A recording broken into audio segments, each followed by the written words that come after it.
√5 क्या है? अपरिमेय संख्या है ना।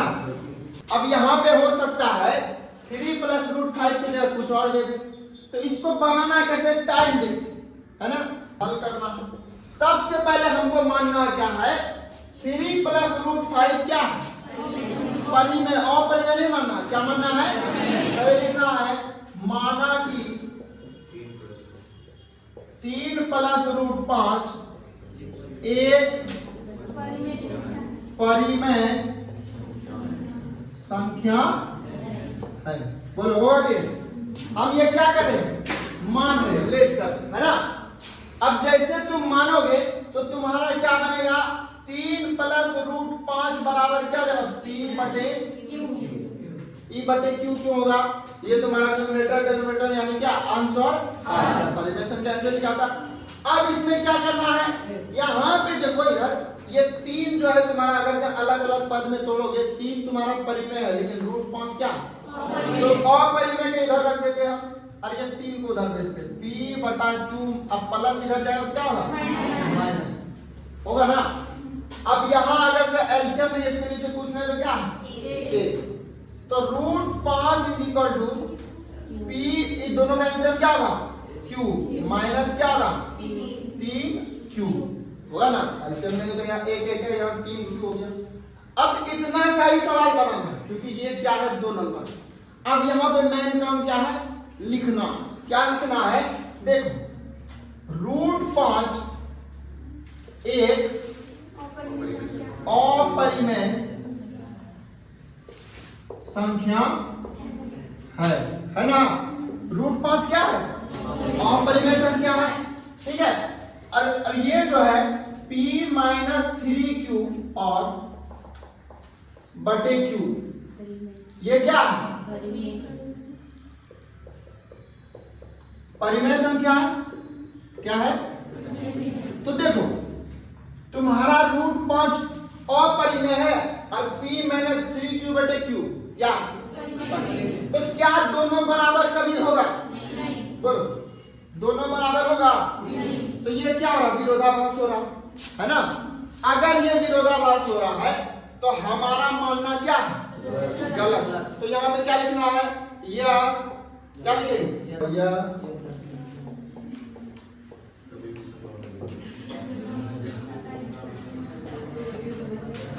हो रहा है, अतः हमारा मानना गलत है ना। अतः क्या हो जाएगा? 3 + √5 एक अपरिमेय संख्या है। समझ में आ रहा है? ये सवाल ये कन्फर्म ही आएगा, ठीक है। तो इसको सबसे पहले हल करना।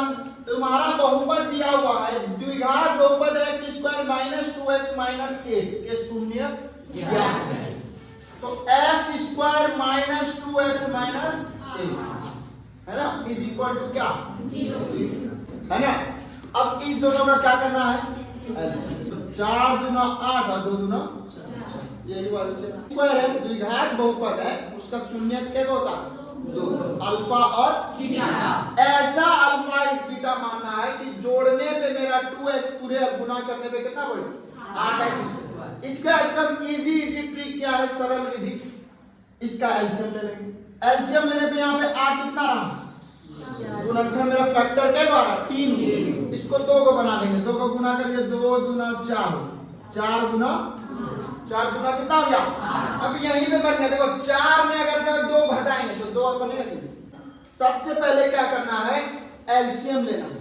एलसीएम अगर सही ले लोगे तुम्हारा आधा सवाल यही बन जाएगा। तो 4 में 2 जाएगा, कितना बचेगा? अब 4 गुना कितना हुआ? चलो इसको बना दे x²। अब देखो इसमें गलती क्या होता है? -4x।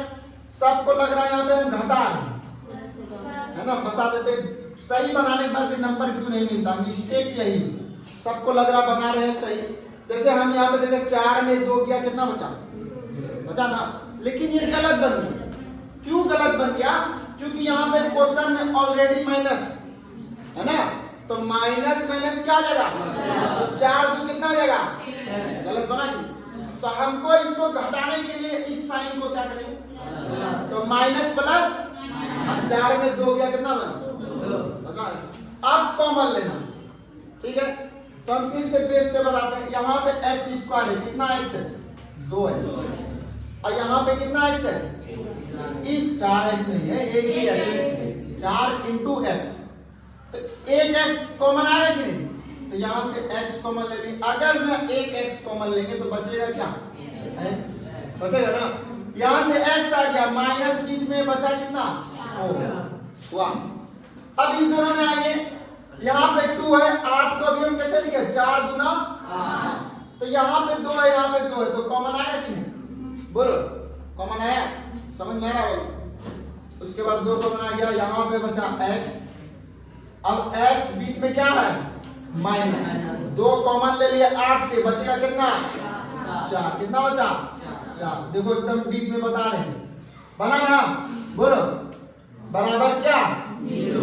अब चेक करना है सवाल सही है या गलत। तो जब भी बहुपद आप बनाओगे, चाहे कोई भी बहुपद रहे, द्विघात बहुपद, आपका ये वाला और ये वाला टर्म क्या होगा, सेम। अगर सेम नहीं आ रहा तो आप कुछ ना कुछ मिस्टेक की है ना। अब इन दोनों सेम आ रहा है ना, इस दोनों को फिर से कॉमन ले लेंगे, x माइनस 4 और यहाँ पे बचा x प्लस 2 बराबर क्या, 0। तब करना है, एक बार इसको करेंगे, यदि x minus 4 is equal to 0, x बराबर प्लस 4 हुआ ना, यदि x plus 2 is equal to 0, तो x बराबर माइनस 2 हुआ। अब अगर क्वेश्चन में दिया रहता कि अल्फा और बीटा ज्ञात है, तब क्या कर देते, यहीं पे लिख देते हैं, अतः अल्फा बराबर 4 और बीटा बराबर माइनस 2, लेकिन क्वेश्चन में अल्फा बीटा दिया है नहीं, बस शून्य दिया, तो ये लिखने को दरकार, समझ में आया, ये क्वेश्चन 1 मिनट में बनेगा, ठीक है। चलो बहुपद का इसमें अब जितना भी क्वेश्चन आएगा बहुपद छूटेगा नहीं, बोलो। अगर जो आपको ऐसा ही सवाल पसंद आ रहा है, समझ में आ रहा है, डाउट क्लियर हो रहा है, तो इसी तरह के प्रैक्टिस पेपर के लिए हमारे चैनल को आप सब्सक्राइब करें, लाइक करें और अपने दोस्तों से शेयर करें। और नेक्स्ट वीडियो किस टॉपिक पे चाहिए आप ये कमेंट कर सकते हैं।